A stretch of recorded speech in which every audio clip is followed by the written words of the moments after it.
2C, I have. Yeah. What? How long was that out? If I would be a player, 6 weeks, but I'm not. So, no, dear boys, so Bobby training, he looks good, not ready for the game, but is doing more and more. So, waiting for him joining team training again. Pretty much same for Nabi. I think that's it, pretty much. Okay, long-term injuries, budgeted stuff like this there, of course not most. Obviously, there's been a lot said after the game, and the PGMOL released a statement saying Paul Tierney acted in a professional manner throughout. Are you now able to clarify what was said between the two of you, and what further thoughts have you had on what you had to say post-match? Yeah, so the whole situation is... it shouldn't have happened at all. That's how it is. Was out of emotion, was out of anger in that moment. Never a good leader for the things you do. That's why I celebrated the way I celebrated. There was a situation with a foul on Mo. No foul, but a foul in my view, and the foul was whistled, was direct in front of my eyes, so I saw it was no foul. But he whistled it anyway, free kick, not a free kick, and then the goal. And a minute later we score, so that's usually a moment where you should just be happy about that you could score a goal. But unfortunately I was still kind of angry. That leaded to the way I celebrated. I didn't say anything wrong. I was shouting, without you, it doesn't even make a lot of sense, but that was all. I couldn't get really close to the fourth official, which was the turn in this direction was already not right, and I didn't want to get close to him, not at all. That was just because then I felt my muscle. So that's it pretty much. Then we scored, how was that? And then Paul Tierney came over to me. And I didn't expect at all a red card, to be honest. I know I had a red card not too long ago, and I didn't expect for a second a red card because I didn't feel that was right. I expected a yellow card in that moment. And he said to me, for me it's a red card, but because of him. That's what I understood. So it was loud in the stadium, but because of him, it's yellow. Show me yellow card, smiles in my face. That's it. I didn't. Red card for what? So that's how I left. Stood there, left. Then game goes on. Final whistle. We go inside. Tried to calm down. Didn't work out properly. Go into all the interviews. And then in the interview I said what I said. And the things which were made of belonging what Paul Tierney said to me, I didn't say. I said, I think everybody knows it meanwhile, what I said, probably because you can find it out. I said that what he said to me was not okay. So, and actually I thought it's not okay because it was not a red card in my view. So that's it. And then the things happened. So, and I understand. I opened the box with that. Was not intentionally, but obviously I opened it. And your colleague stepped into it and wanted me to carry on. So he said all these words like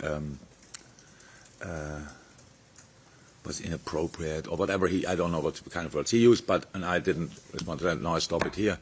And maybe I should have said in that moment just, okay, he said to me it was a red card and I didn't think it was a red card, stuff like this. But then from that moment on, I realized I opened a box which I didn't want to open and stopped talking there about that. And that's one of the things what happened.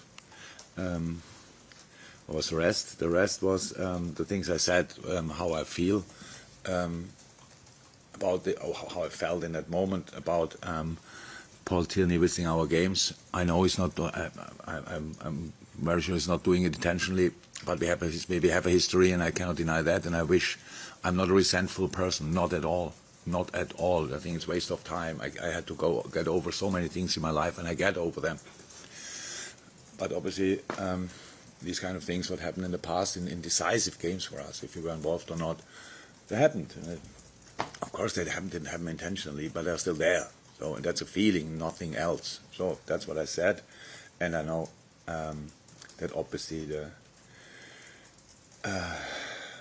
refs were really angry about what I said and go now for it. I heard I was lying and stuff like this, that I said that. I never did. I said we did a lot of things that day, but didn't lie. I shouldn't have said a couple of things, but lying was not involved in that. So that's pretty much the situation. Has there been a conversation, or will there be a conversation with Paul Tierney, with Howard Webb, to kind of smooth the situation over? I'm just thinking as well, there's been an incident this season with Andy Robertson, where obviously you got together with the PGMOL and Andy and the assistant referee on that occasion, and that was sorted out in that way. Is there a similar process to go through here? I don't know. It's not in my hands what's going on now. We won a football game 4-3 in a very spectacular manner, and the only headlines we had I created, and I really regret that. It's absolutely not necessary, and that's really not how it should be. I gave you all the opportunity, not your fault, to write everything. Everybody had to say about it and these kind of things, and that's okay. But I have no clue what's happening now. We expect any kind of reaction because everybody tells us that something will come. But we didn't hear yet from neither FA nor from the refs or anybody else. You mentioned the result. It's now 6 games unbeaten, 4 wins on the bounce. What level as a team do you feel you're reaching as you continue to ask the question of those teams above you? We don't do really because they win their games as well. So there's nothing changed there. For us important, I think the last game showed pretty much everything. Showed our situation, so we are capable of doing really good stuff. Meanwhile, really good stuff, liked it a lot, starting the game, stuff like this. Misunderstood the score sheet slightly, put the foot off the gas, wrong thing against Tottenham. Obviously, the game opened up a lot. We had still much more possession, but they had now real chances, crossbar, post, all these kind of things, scored their goals. So that we let that happen we were guilty for that. That we could turn it around again, all credit to the boys that they did that. That Diogo had that nose to realize what will happen and be in the best possible position to finish the situation off. So that's football games. But I can imagine that's in short turnarounds between the games we have to. It's easy to build that we want to, or clear that we want to build on the good stuff, and that was really good, and to sort the things we didn't do well in football. 2 yards changed the world, and that these 2 yards we were too far away from pretty much everybody in these moments, and that's why everything, the whole game changed, and that's it pretty much. If there was to be a punishment, will you fight it? Will you accept it? Would it? I don't know. To be honest, with all the things now, which made up, it's like I probably have to expect the punishment because I didn't. I think the refs think that I question the integrity of a thing. If in a moment when I'm calm, sitting here, I don't do. Of course not. But in a moment, I just describe my feelings. And if you go through the situations, there are some situations.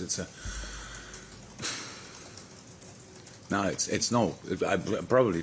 Funny enough, the red card I received against City was pretty much the same spot, same player. Mo Salah involved there. Bernardo Silva, clear foul. Everybody probably in the stadium thought that's a foul. No, we don't whistle it. Carry on. Now everyone in the stadium thought that's no foul. Oh, we whistle it. What's that? So you see it probably. If it's on the other side, I don't see it. It's not that I'm in each situation a game on the tree. So and go mad or whatever. I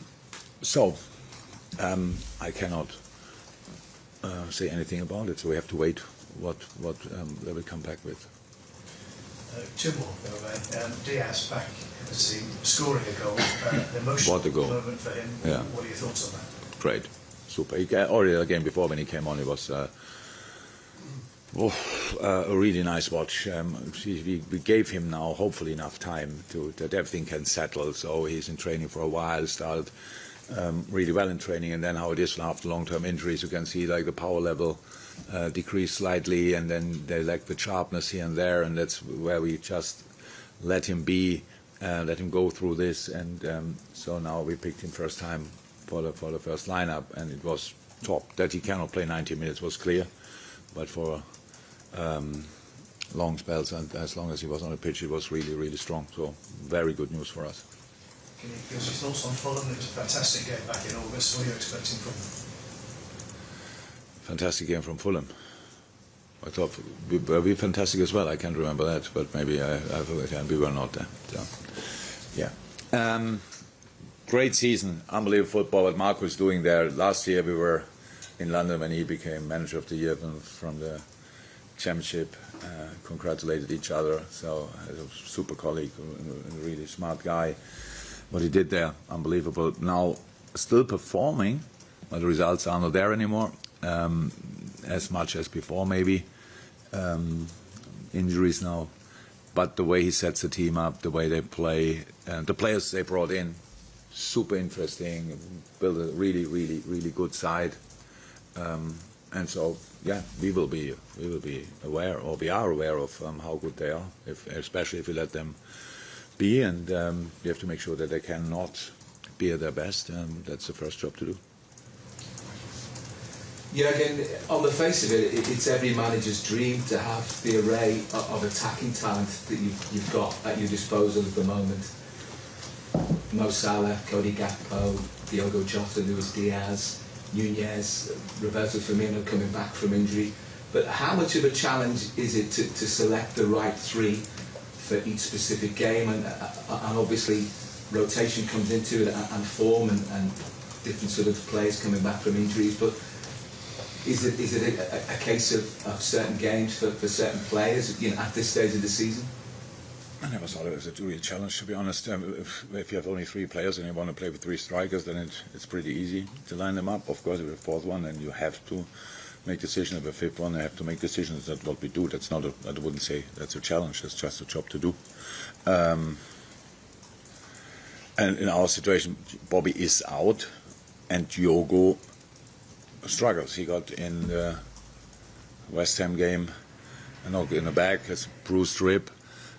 Could not train before the game, but could play without injection or whatever. Could play, but got another knock immediately when he came on. So maybe you might have seen the celebrations of Diogo. He was sitting down pretty slowly. So didn't train since then. So that's one. It's a doubt. He asked about injuries. Forgot that. It's a doubt at least. But I hope he can recover until tomorrow night. And apart from that, it's a normal situation. Of course, you need more players than you have positions, and then boys have always the possibility to show that they should start, could start, or whatever. And I have to make decisions about how it would fit the best for the specific opponent. Sunday's game showed the good, the bad, and the indifferent from what we've seen through a lot of this season from Liverpool. But to establish a 3-goal lead and then, as you mentioned before, take your foot off the gas, is that a need now for the players to remind them, because they've done it so often in the past that you just cannot do that?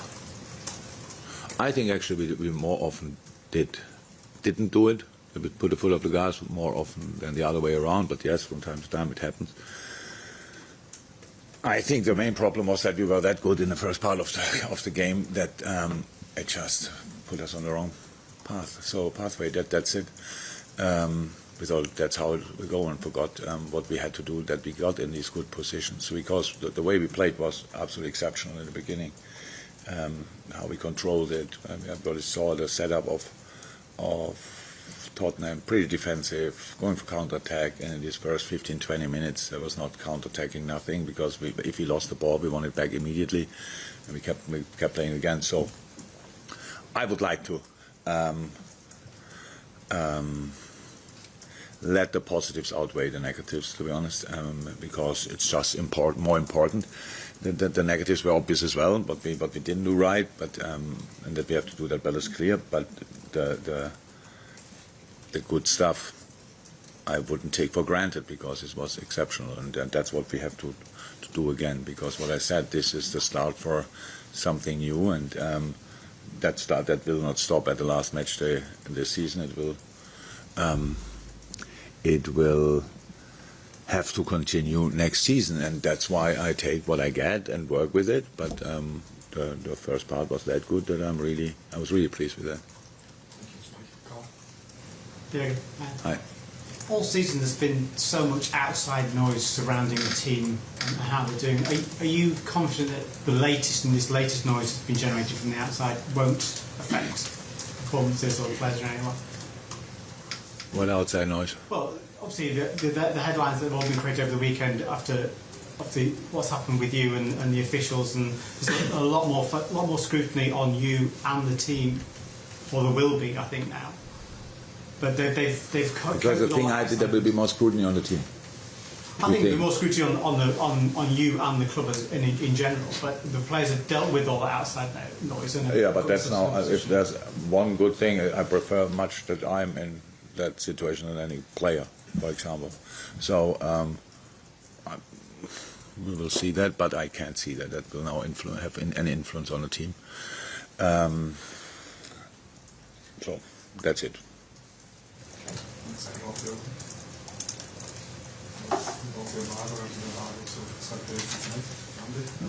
Yeah, could I just clarify, nobody said that